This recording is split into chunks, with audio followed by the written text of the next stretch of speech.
Meron po tayong nabasa na isang komento ng isang batikang manunulat din.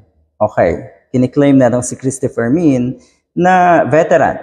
Matagal na siya sa industriya bilang manunulat at komentarista rin.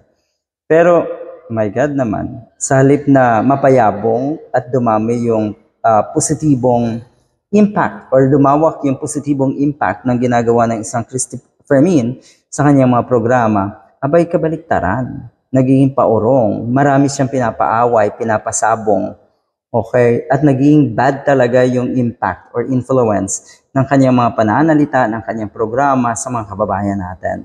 So meron pong isang batikang manunulat at ito yung kanyang komento nga sa mga atake ni Christopher Min, hindi lang po kay Vice Ganda, pati na rin po sa grupo ng LGBTQ+ community. Alright, na nananawagan na i-kick out na si Christopher Min sa TV5 or Kapatid Network. Nakikinikinit ako, posible talagang mangyari yan dahil nagsanib puwersa ngayon ang kampo ng LGBT+ or LGBTQ+ community at syempre yung mga fans ni Catherine Bernardo dahil matindi po yung banat din itong si Christopher Min kay Catherine Bernardo. Okay.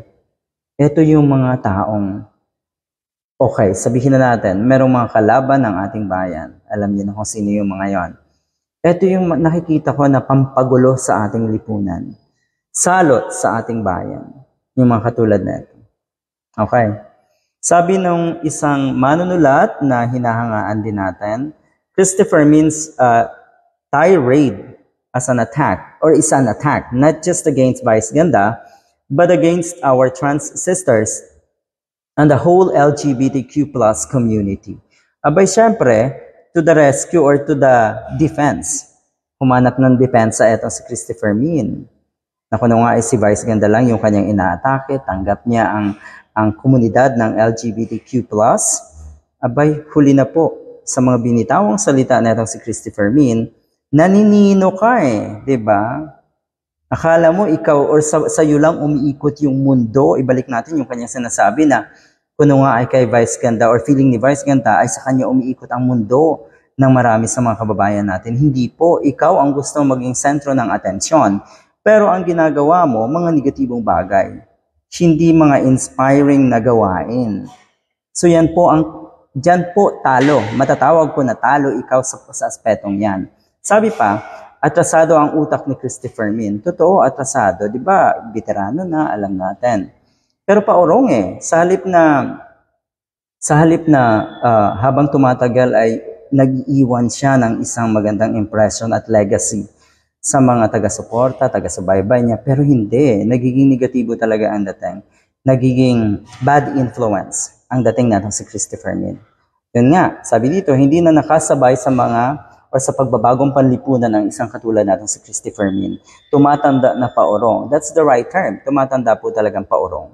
Yung feeling niya, ang galing-galing niya. Yung kanyang mga ataka, yung kanyang mga tirada na or mga linyahan na kuno ay makahulugan.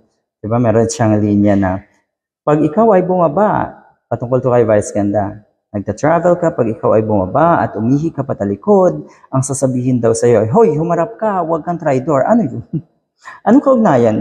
Anong kaugnayan ng linyang yan sa usapin or sa pagiging talamak mo sa pagpapakalat ng kasinungalingan sa mga tao or tungkol sa mga tao na hindi mo napakinabangan or hindi ka nakikinabang sa mga pagkakataong ito. Di ba walang kaugnayan? Kaya talagang makikita natin, paurong, tumatandang paurong at mukhang may problema talaga etong si Fermin. May saltik nga daw, sabi ng mga netizens. Good luck.